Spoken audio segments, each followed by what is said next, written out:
el libro más leído por todas las generaciones, la luz que alumbra tu camino, el alimento que fortalece tu espíritu. Narrado por Wendy Necio Sub, la Biblia en 365 días.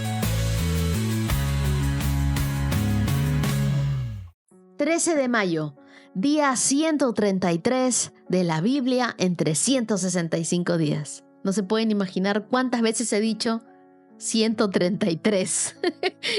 Hoy el título de nuestro episodio es Cuando la injusticia toca tu puerta, manda a Dios a que le responda. Porque cuando todo parece injusto, cuando tú sientes que das y no recibes, cuando te traicionan o te fallan, es ahí donde Dios se pone de pie para defenderte. Por eso vamos a leer con el corazón en el alma el Salmo 109.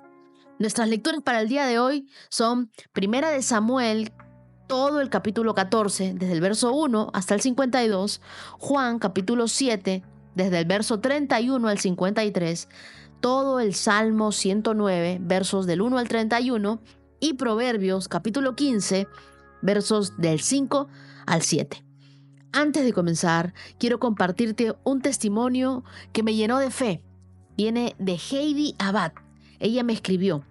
Me dice: querida Wendy, llevo más de un mes buscando empleo, enviando currículums y hoy decidí dejar de buscar y orar.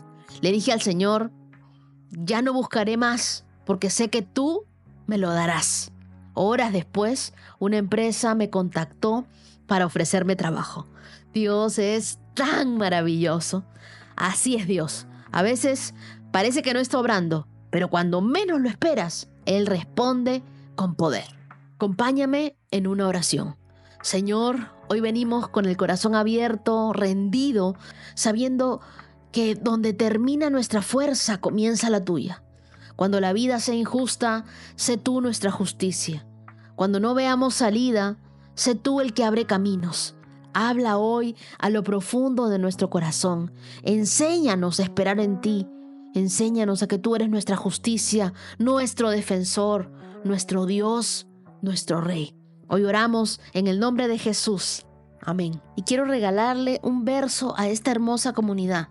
El Salmo 58, verso 11 dice: entonces por fin todos dirán, es verdad que hay recompensa para los que viven para Dios.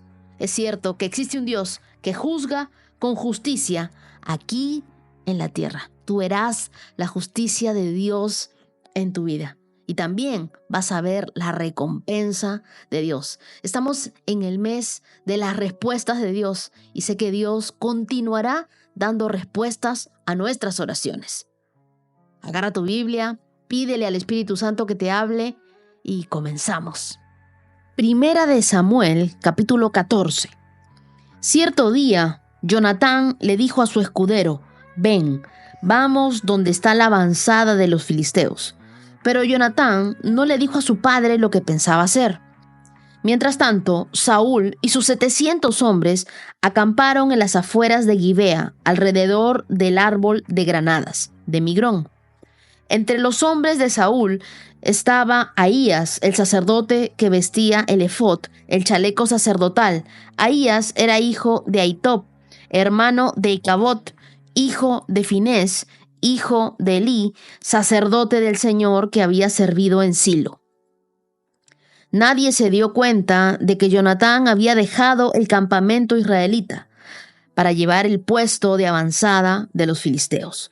Jonatán tuvo que descender de entre dos peñascos llamados Boses y Sene. Un peñasco estaba al norte frente a Micmas y el otro estaba al sur delante de Geba. Crucemos hasta la avanzada de estos paganos, le dijo Jonatán a su escudero. Tal vez el Señor nos ayude, porque nada puede detener al Señor. Él puede ganar la batalla, ya sea que tenga muchos guerreros o solo unos cuantos. Haz lo que mejor te parezca, respondió el escudero. Estoy contigo, decidas lo que decidas. Qué lindo discípulo, ¿verdad? Muy bien, le dijo Jonatán, cruzaremos y dejaremos que nos vean. Si nos dicen, quédense donde están o los mataremos, entonces nos detendremos y no subiremos hacia ellos. Pero si nos dicen, suban y peleen, entonces subiremos. Esa será la señal del Señor de que nos ayudará a derrotarlos. Cuando los filisteos vieron que se acercaban, gritaron, miren, los hebreos salen de sus escondites. Entonces los hombres de avanzada le gritaron a Jonatán, suban aquí y les daremos una lección. Vamos, sube detrás de mí, le dijo Jonatán a su escudero, porque el Señor nos ayudará a derrotarlos. Así que escalaron usando pies y manos. Entonces los filisteos caían ante Jonatán y su escudero mataba a los que venían detrás. Mataron a unos 20 hombres en total y sus cuerpos quedaron dispersos en un espacio de 40 hectáreas. De repente, el ejército de los filisteos se llenó de pánico, tanto los que estaban en el campamento como los que estaban en el campo, hasta las avanzadas y los destacamentos de asalto. Y en ese preciso momento hubo un terremoto y todos quedaron aterrorizados. Entonces los centinelas de Saúl en Gibea de Benjamín vieron algo muy extraño. El inmenso ejército filisteo comenzó a dispersarse en todas direcciones. Pasen lista y averigüen quién falta, ordenó Saúl. Y cuando hicieron el recuento, descubrieron que Jonatán y su escudero no estaban. Entonces Saúl le gritó a Ahías, trae el efod aquí, pues en este tiempo Ahías llevaba puesto el efod delante de los israelitas. Pero mientras Saúl hablaba con el sacerdote, la confusión en el campamento de los filisteos era cada vez más fuerte. Entonces Saúl le dijo al sacerdote, no importa, vamos ya. Enseguida, Saúl y sus hombres corrieron a la batalla y encontraron que los filisteos estaban matándose unos a otros. Había una terrible confusión en todas partes. Aún los hebreos, que anteriormente se habían unido al ejército filisteo, se rebelaron y se unieron a Saúl, a Jonatán y al resto de los israelitas. De igual manera, los hombres de Israel que estaban escondidos en la zona montañosa de Efraín, cuando vieron que los filisteos huían, se unieron a la persecución. Así que en ese día el Señor salvó a Israel y la recia batalla se extendió aún más allá de Bet-Aven. Ahora bien, ese día los hombres de Israel quedaron agotados porque Saúl los había puesto bajo juramento diciendo que caiga una maldición sobre cualquiera que coma antes del anochecer, antes de que me vengue por completo de mis enemigos. De manera que nadie comió en todo el día, aun cuando en el suelo del bosque todos habían encontrado panales de miel. Así que no se atrevieron a tocar la miel por miedo al juramento que habían hecho. Pero Jonatán no había escuchado la orden de su padre y metió la punta de su vara en un panal y comió la miel. Después de haberla comido, cobró nuevas fuerzas, pero uno de los hombres lo vio y le dijo, tu padre obligó al ejército que hiciera un juramento estricto, que cualquiera que comiera algún alimento hoy sería maldito. Por esta razón, todos están cansados y desfallecidos. Mi padre nos ha creado dificultades a todos, exclamó Jonatán. Una orden como esta solo puede causarnos daño. Miren cómo he cobrado yo nuevas fuerzas después de haber comido un poco de miel. Si a los hombres se les hubiera permitido comer libremente del alimento que encontraran entre nuestros enemigos, imagínense a cuántos filisteos más habríamos podido matar. Así que los israelitas persiguieron y mataron a los filisteos todo el día, desde Micmas hasta Ajalón, pero los soldados iban debilitándose. Esa noche se apresuraron a echar mano del botín y mataron ovejas, cabra, ganados, becerros, pero los comieron sin escurrirles la sangre. Entonces alguien le informó a Saúl, mira, los hombres están pecando contra el Señor al comer carne que todavía tiene sangre. Esto está muy mal, dijo Saúl. Busquen una piedra grande y háganla rodar hasta aquí. Luego vayan entre las tropas y díganle, tráiganle el ganado, las ovejas y las cabras. Mátenlos aquí, escúrranles la sangre antes de comérselos. No pequen contra el Señor al comer carne que aún tiene sangre. Así que esa noche las tropas llevaron sus animales y los mataron allí. Y luego Saúl construyó un altar al Señor.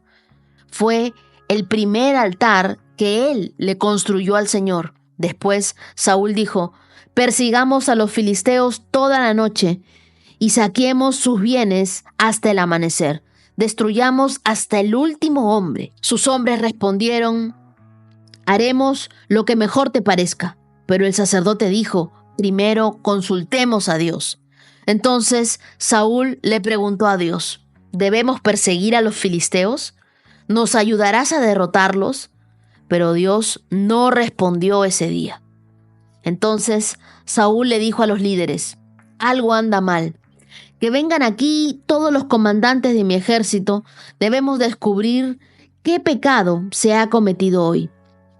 Juro por el nombre del Señor, quien rescató a Israel, que el pecador morirá, aun si fuera mi propio hijo Jonatán.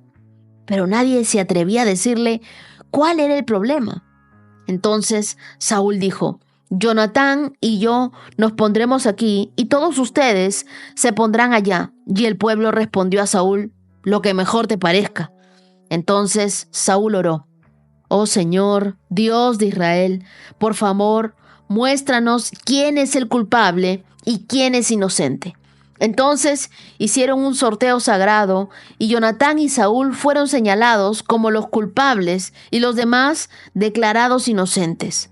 Después dijo Saúl: ahora hagan otro sorteo para señalar si es Jonatán o soy yo. Entonces Jonatán fue indicado como el culpable. Dime lo que has hecho, le preguntó Saúl a Jonatán. Probé un poco de miel, admitió Jonatán. Fue solo un poco, en la punta de mi vara. ¿Merece eso la muerte? Sí, Jonatán, dijo Saúl, debes morir. Que Dios me castigue e incluso me mate si no mueres por esto. Pero la gente intervino y le dijo a Saúl: Jonatán ganó esta gran victoria para Israel. ¿Debe morir? De ningún modo, tan cierto como el Señor vive, que ni un solo cabello de su cabeza será tocado, porque hoy Dios lo ayudó a hacer esta gran proeza. De modo que la gente salvó a Jonatán de la muerte. Entonces Saúl llamó a su ejército y no persiguieron más a los filisteos, y los filisteos volvieron a sus casas. Cuando Saúl aseguró su posición de rey sobre Israel, peleó contra sus enemigos en todas las direcciones, contra Moab, Amón, Edom, los reyes de Soba y los filisteos. Y donde quiera que iba, obtenía la victoria. Realizó grandes proezas y conquistó a los amalecitas, y así salvó a Israel de todos aquellos que la habían saqueado. Los hijos de Saúl eran Jonatán, Isboset, Malquisúa. También tuvo dos hijas, Merab, la mayor, y Mical. La esposa de Saúl era Ahinoam, la hija de Ahimaas. El comandante del ejército de Saúl era Abner, hijo de Ner, tío de Saúl. Cis, el padre de Saúl, y Ner, el padre de Abner, eran amigos de Abiel. Los israelitas pelearon constantemente con los filisteos durante toda la vida de Saúl. Así que cada vez que Saúl veía a un joven fuerte y valiente, lo reclutaba para su ejército. Mientras el rey Saúl se queda bajo una parálisis estratégica con sus hombres, como 600, su hijo Jonatán se levanta con un escudero y dice en el verso 6, tal vez el Señor nos ayude, porque nada puede detener al Señor. Él puede ganar la batalla, ya sea que tenga muchos guerreros o solo unos cuantos. Y con esta frase cambia el destino de una nación. En este punto de la historia, Israel estaba militarmente en desventaja.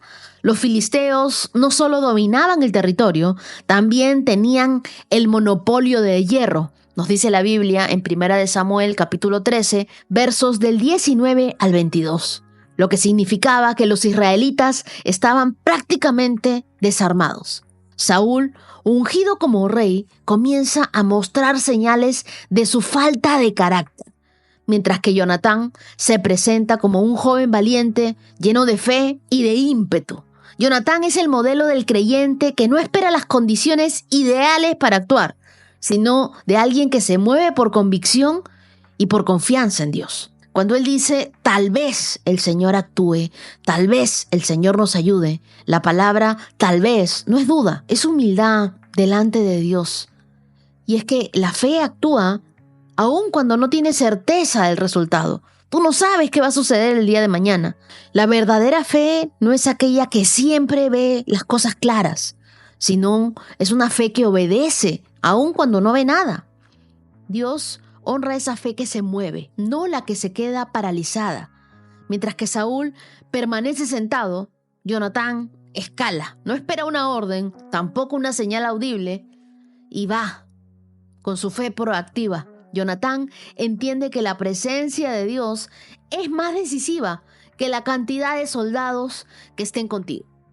No necesitas tener un gran ejército contigo, un gran equipo que te ayude. Solo necesitas tener un gran Dios y Él se encargará de darte la victoria. Yo te pregunto hoy, ¿hay algo que Dios te ha mostrado, pero estás esperando a que se acomode todo para actuar? Tal vez hoy Dios te está invitando a escalar, a salir de tu zona de comodidad, aunque no veas todo el camino, pero confíes en que Él está contigo. El escudero de Jonatán representa a los que dicen, estoy contigo en corazón, cuenta conmigo, en lo que Dios ha puesto en tu corazón. El escudero no era protagonista, pero fue parte esencial del milagro. Nosotros necesitamos en nuestro equipo gente que nos rodee, nuestros amigos, que sean personas así como este escudero, que nos digan, estoy contigo, decidas lo que decidas. Porque hay muchos que te dicen, te quiero, estoy contigo, cuentas conmigo, pero cuando las papas queman, no están contigo. El liderazgo no se mide por cuántos te siguen, sino por cuántos crecen contigo. La lealtad, tu apoyo a otro, tu fe, pueden ser el terreno donde Dios planta una gran victoria. No minimices tu rol, de repente por el día de hoy no ser tan visible. Una sola acción valiente desató la ayuda de Dios. Cuando Jonatán y su escudero atacan, Dios desata una confusión entre los filisteos. Y es lo que nos dice la Biblia en el verso 15. Dice, de repente el ejército de los filisteos se llenó de pánico, tanto que estaban en el campamento como los que estaban en el campo, hasta las avanzadas y los destacamentos de asalto. Y en ese preciso momento hubo un terremoto. Todos quedaron aterrorizados. Imagínate, lo que comenzó como una acción secreta terminó como un gran terremoto. Dios está en busca de guerreros que entiendan que la batalla espiritual no se gana por fuerza, sino por tener una fe decidida, por ser personas valientes. Luego Saúl, en su intento de controlar y de mostrarse espiritual, hace un juramento imprudente en el verso 24. Y dice que nadie debería comer hasta que se ganara la batalla. Eso debilitó a su ejército y casi le cuesta la vida a su propio hijo. No pongas cargas religiosas donde Dios te pide sabiduría. Tenemos que aprender a ser prudentes. A veces lo más espiritual que puedes hacer es detenerte, comer, así como lo hizo Jonatán, descansar un poco y luego actuar. Y aunque Jonatán desobedeció el voto de Saúl, lo hizo sin saberlo. Su integridad lo respaldaba. Saúl quería ejecutar a su hijo por orgullo, no por justicia. Evaluamos nuestra vida si nuestras decisiones nacen de una relación con Dios o de la presión por lucir espirituales ante otras personas. Primera de Samuel 14 es un contraste entre el liderazgo sin dirección de Saúl, una fe valiente como la de Jonatán y una fidelidad impresionante como la del escudero. Quiero que notemos esto. La victoria no fue por una estrategia militar, sino por una convicción firme en el Dios que pelea las batallas. ¿Qué es lo que nosotros tenemos que hacer? Orar como Jonatán, actuar como nuestro escudero y subir en fe. No necesitas ver el final del camino, solo da el siguiente paso con Dios. También te invito a identificar promesas que de repente hiciste en emoción, pero no nacieron del Espíritu Santo. Quiero que te liberes de toda religiosidad. Rodéate de escuderos leales, de personas confiables, personas que te digan, estoy contigo de todo corazón. En vez de, me avisas, ¿qué hago para ayudarte? Quiero que te des cuenta de algo. Jonatán mataba a los filisteos, pero detrás suyo estaba su escudero, cubriéndole la espalda. Y no solo eso, él remataba a sus enemigos. Es decir, hacían un buen trabajo en equipo. Rodéate de esa gente que te guarde las espaldas y que te ayude a vencer a tus enemigos. Ahora leamos Juan capítulo 7, verso 31. De las multitudes presentes en el templo, muchos creyeron en él. Después de todo decían, ¿acaso esperan que el Mesías haga más señales milagrosas que las que hizo este hombre? Cuando los fariseos se enteraron de lo que las multitudes andaban murmurando, ellos y los principales sacerdotes enviaron guardias del templo a arrestar a Jesús. Entonces Jesús les dijo, voy a estar con ustedes solo un poco más de tiempo, luego volveré al que me envió. Ustedes me buscarán, pero no me encontrarán y no pueden ir donde yo voy. Desconcertados por estas palabras, los líderes judíos se preguntaban, ¿a dónde pensará ir? ¿Estará pensando salir del país e ir a los judíos dispersos en otras tierras? Tal vez hasta les enseña a los griegos. ¿A qué se refiere cuando dice, me buscarán pero no me encontrarán? Y no pueden ir a donde yo voy. El último día del festival, el más importante, Jesús se puso de pie y gritó a la multitud, todo el que tenga sed puede venir a mí. Todo el que crea en mí puede venir y beber, pues las Escrituras declaran, de su corazón brotarán ríos de agua viva. Con la expresión agua viva se refería al Espíritu, el cual se le daría a todo el que creyera en él. Pero el Espíritu aún no había sido dado, porque Jesús todavía no había entrado en su gloria. Algunos de la multitud, al oír lo que Jesús decía, afirmaron, seguramente este hombre es el profeta que estábamos esperando. Otros decían, es el Mesías, pero otros expresaban, no puede ser, ¿acaso el Mesías vendrá de Galilea? Pues las Escrituras dicen claramente que el Mesías nacerá del linaje real de David, en Belén, la aldea donde nació el rey David. Así que hubo gran división entre la multitud a causa de él. Algunos querían que lo arrestaran, pero nadie le puso las manos encima. Cuando los guardias del templo regresaron sin haber arrestado a Jesús, los principales sacerdotes y los fariseos le preguntaron, ¿por qué no lo trajeron? Jamás hemos oído a nadie hablar con él, contestaron los guardias. También ustedes se han dejado engañar, se burlaron los fariseos. ¿Habrá siquiera uno de nosotros, gobernantes o fariseos, que crea en él?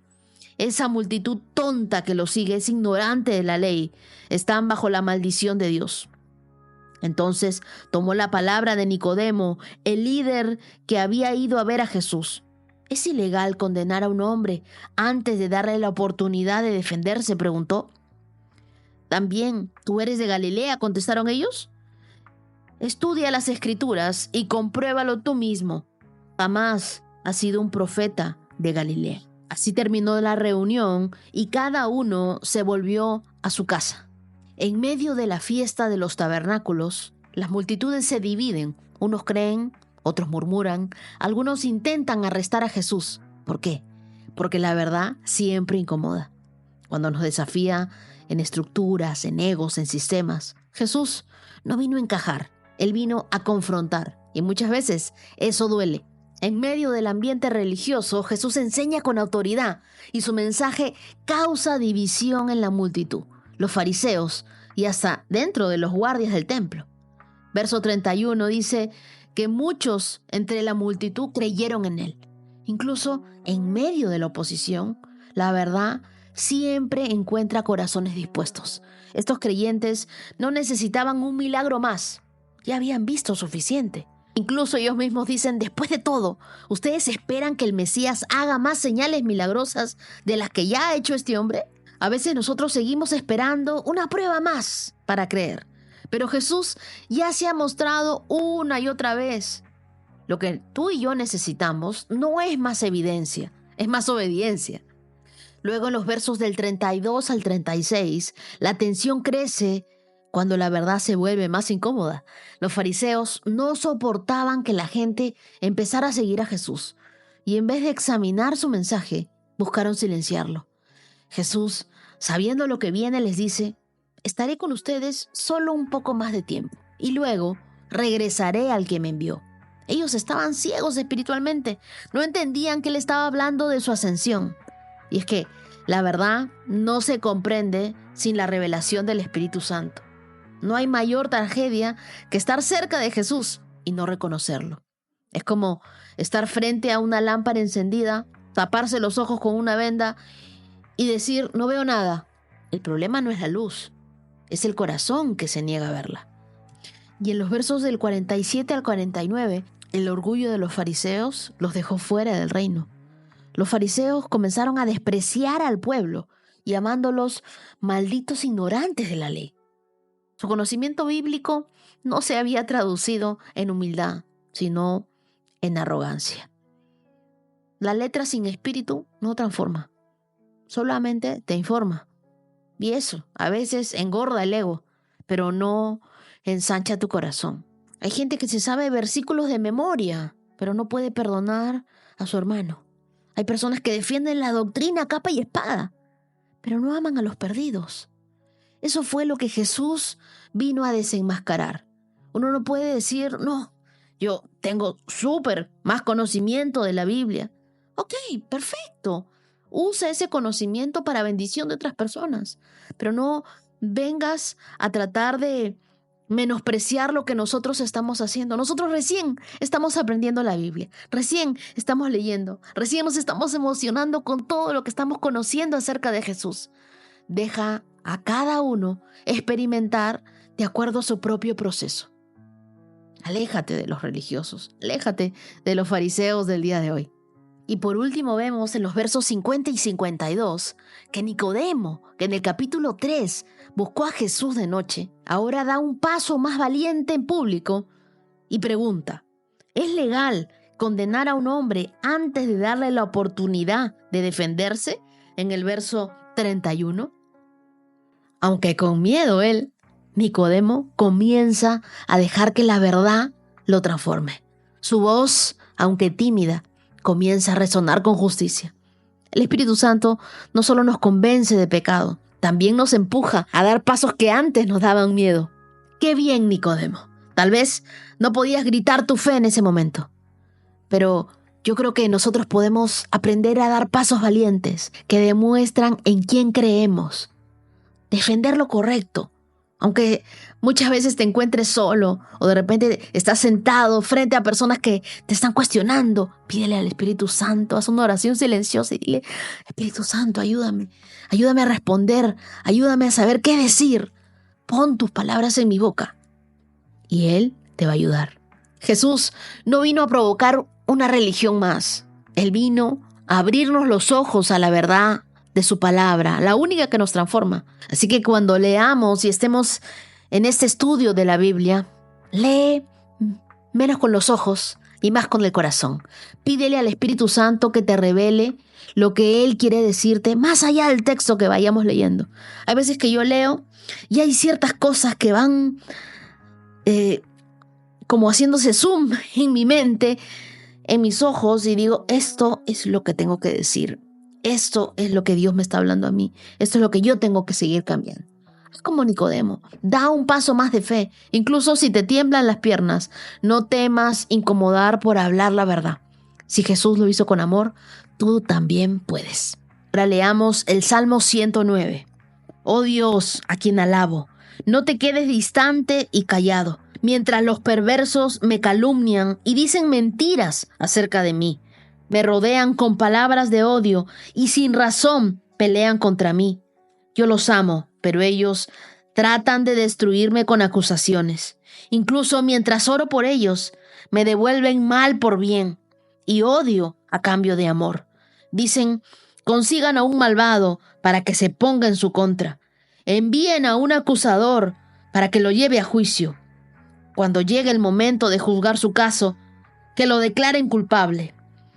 Tomen como pecado sus oraciones, que sean pocos sus años, que otro tome su lugar, que sus hijos queden huérfanos de padre y su esposa quede viuda, que sus hijos vaguen como mendigos y que los echen de sus hogares destruidos, que los acreedores se apoderen de toda su propiedad, que los extraños se lleven todo lo que ha ganado, que nadie sea amable con él, que ninguno tenga piedad de sus hijos sin padre, que toda su descendencia muera, que el nombre de su familia quede borrado en la próxima generación, que los pecados de su madre nunca se borren de los registros, que el Señor siempre recuerde esos pecados y que su nombre desaparezca de la memoria humana, pues rehusó mostrar bondad a los demás, persiguió al pobre y al necesitado y acosó hasta la muerte a los de corazón quebrantado. Le encantaba maldecir a otros, ahora maldícelo tú a él. Jamás bendijo a nadie y ahora no lo bendigas a él. Maldecir le resulta tan natural como la ropa que usa, o el agua que bebe, o los alimentos deliciosos que come. Ahora que sus maldiciones se vuelvan en su contra y se le peguen como la ropa, que le aprieten como un cinturón, que esas maldiciones sean el castigo del Señor para los acusadores que hablan mal de mí.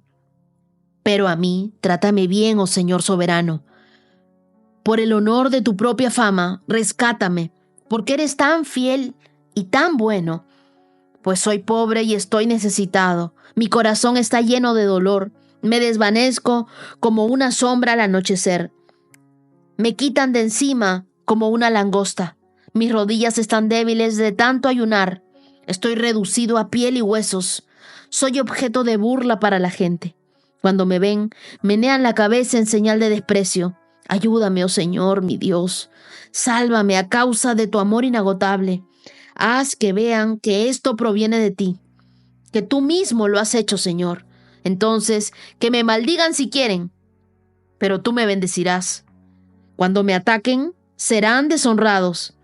Pero yo, tu siervo, seguiré alegrándome, que mis acusadores se vistan de vergüenza, que la humillación los cubra como un manto. Pero yo daré gracias al Señor una y otra vez. Lo alabaré ante todo el mundo, pues Él está junto al necesitado, listo para salvarlo de quienes lo condenan. Este Salmo 109 es donde David clama a Dios, no solo por justicia, sino por retribución contra sus enemigos. Es un salmo intenso, incómodo para muchos, pero profundamente humano y revelador. Aquí no hay filtros, no hay frases bonitas, hay dolor, hay traición, hay súplica. David ha sido atacado con mentiras, traicionado por alguien que consideraba cercano. Su respuesta no es la venganza, sino llevar su herida a Dios para que la sane. Versos del 2 al 4 dicen mentiras acerca de mí y me atacan con palabras de odio, aunque yo los amo, me acusan. David, como rey, vivió traiciones internas, también externas. Muchos estudiosos sugieren que este salmo pudo haber sido escrito tras la traición de un amigo cercano, tal vez Ahitofel, quien lo abandonó para apoyar la rebelión de Absalón, en 2 de Samuel, que ya vamos a estar leyendo. El lenguaje fuerte que es usado en este salmo refleja la cultura de honor y esa justicia retributiva del Antiguo Testamento. Sin embargo, no se trata de David tomando venganza, sino dejando la retribución en manos de Dios, como enseña Deuteronomio capítulo 32, verso 35. ¿Qué es lo primero que yo veo? Que David no oculta su enojo, tampoco su tristeza ni su decepción. Le habla a Dios con el corazón desgarrado. Y de eso tenemos que aprender. No tienes que maquillar tus oraciones. Dios no se ofende con tu dolor, mucho menos con tus lágrimas. Dios no necesita discursos bonitos, necesita sinceridad de nosotros. ¿No estás dolido? Llora. ¿Estás frustrado? Ora. ¿Has sido traicionado? Acércate a Dios. No calles. Exprésalo en oración sin culpa. La traición más dolorosa viene de quienes amamos. El verso 5 dice, me devuelven mal por bien, odio por amor. Aquí nos damos cuenta que David no está dolido por lo que le hicieron, sino por quién lo hizo. Y ese es el eco de una herida profunda, la traición de un círculo cercano. Cuando tú piensas, dices, bueno, tengo a mi familia, ¿no? Pero ¿qué pasa cuando la traición viene desde la propia familia? El enemigo no siempre se disfraza de enemigo. A veces viene vestido de una promesa rota, de algo que tú nunca pensaste que te iba a traicionar y te traicionó. Es como alguien que invierte años en una amistad y de un día para otro, sin explicación, es abandonado o herido por esa misma persona. Ese tipo de dolor necesita sanidad interior. Y aunque David usa expresiones fuertes pidiendo juicio, lo hace en forma de clamor, en forma de oración. No toma la venganza en sus manos. David sabía, Dios es juez, no nosotros. Perdonar no significa que estás de acuerdo con la injusticia. Significa que confías en que Dios es justo y que Él actuará a tu favor. Hoy te voy a dejar una tarea dolorosa. Haz una lista de esas personas que te han herido. No para acusarlas, sino para entregarlas a Dios en oración y soltar la carga. No justifiques lo que te hicieron, pero libera tu corazón. ¿Y por qué te mando a hacer esta tarea? Porque leí el verso 4 que dice, yo los amo, pero ellos tratan de destruirme con acusaciones, incluso mientras oro por ellos. O sea, David seguía orando por ellos. Y en el verso 26 le dice a Dios, ayúdame, oh Señor mi Dios, sálvame a causa de tu gran amor. Entonces David no solo expresa su dolor, también se rinde ante la gracia y el amor de Dios, confiando en que Él no se ha olvidado de su sufrimiento. Y yo quiero decirle algo el día de hoy a mi querido hijo espiritual Cristian. Dios no se ha olvidado de tu sufrimiento, de tus oraciones, de tus lágrimas. Dios nunca está tan lejos como cuando tú has estado más herido. Y justo está allí contigo, esperando a que lo mires, esperando a que regreses. En lugar de centrarte en el dolor o en las acusaciones de la gente, haz de esta oración tu refugio. Y a todos, cada vez que pensemos en la herida, piensa también en el único que puede sanarte, en el único que puede restaurarte. La alabanza final de este salmo me encanta, porque mira lo que dice versos 30 y 31. Pero yo daré gracias al Señor una y otra vez. Lo alabaré ante todo el mundo, pues Él está junto al necesitado, listo para salvarlo de quienes lo condenan. Y me recuerda tanto Romanos 8. ¿Dónde está la condenación para los hijos de Dios? David termina adorando, aunque aún no había visto la justicia. Y ese es el poder de la alabanza. Adorar a Dios por lo que Dios hará, aunque el día de hoy todavía no lo veas.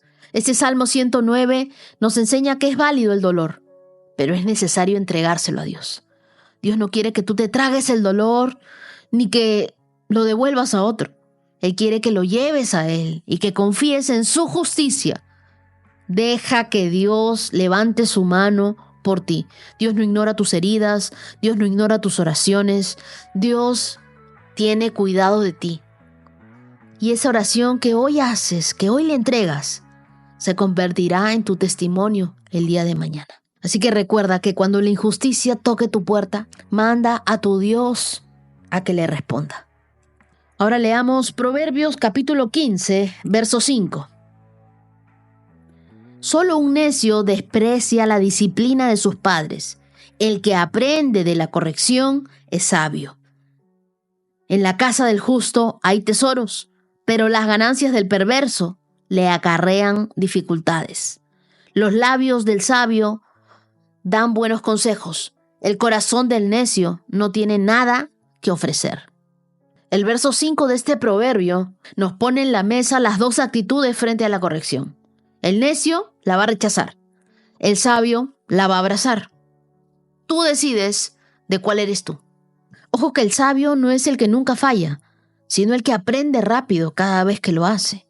Hoy más que nunca, muchos evitan ser corregidos. Las redes sociales nos han enseñado a responder con orgullo en vez de a responder con humildad. Pero el que aprende de la corrección avanza. El que la rechaza va a repetir los errores una y otra vez hasta que pase la prueba. Y el verso 6 nos dice que en la casa del justo hay gran abundancia, pero las ganancias del perverso traen problemas.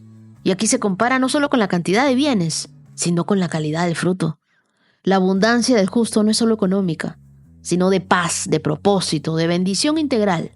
En cambio, el perverso puede tener ganancias, pero están cargadas de ansiedad, de temor, de consecuencias ocultas. No todo lo que brilla es una bendición y eso nosotros lo sabemos. La paz que acompaña tu bendición, eso es lo que lo confirma. Hay personas que compran todo lo que quieren, pero no pueden dormir en paz. Hay otros con menos, pero viven con gratitud, viven con gozo, con libertad. El problema no es lo que tienes, sino cómo lo conseguiste y para qué lo usas. Haz un balance espiritual. ¿Tu abundancia te acerca a Dios o te aleja de Él? ¿Qué pasaría contigo si fueras millonario? ¿Serías un millonario como el joven rico que leímos en los evangelios? ¿O qué tipo de millonario serías? Si tú eres justo, en tu casa habrán tesoros. Y por último, el verso 7 dice que los labios del sabio dan buenos consejos. ¿Cuánto necesitamos esos buenos consejos? Mientras que el corazón del necio no tiene nada para ofrecer. Qué fuertes palabras. Aquí se resalta el fruto verbal del sabio y del necio. El sabio da buenos consejos, no solo habla. Sus palabras son útiles, son edificantes, son prácticas. El necio, en cambio, habla mucho, pero no dice nada que tenga valor. Tú no determinas el peso de tus palabras, lo hace quien las recibe. Por eso habla con intención. Mira bien qué es lo que vas a decir. Vivimos en un mundo saturado de palabras vacías, de publicaciones fofas, opiniones, críticas, malos comentarios. Este proverbio nos llama a elevar el nivel de nuestra conversación. Que lo que digas sea un consejo, no solo tu punto de vista.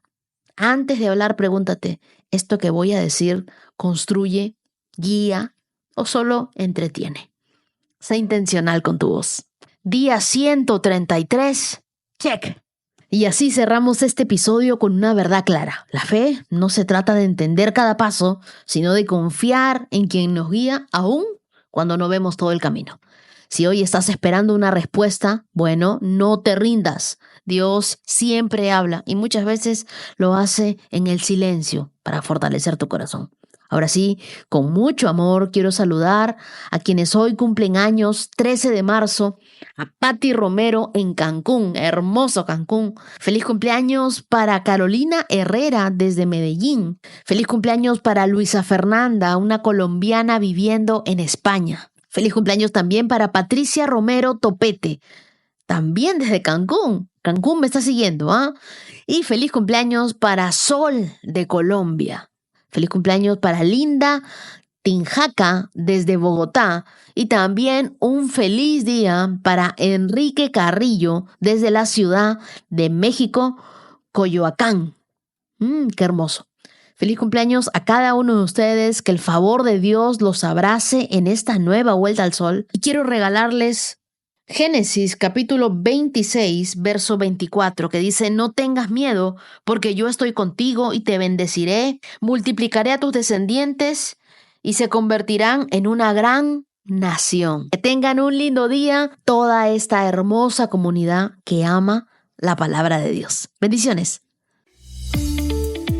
365 con Dios, con Wendy Necio Sub.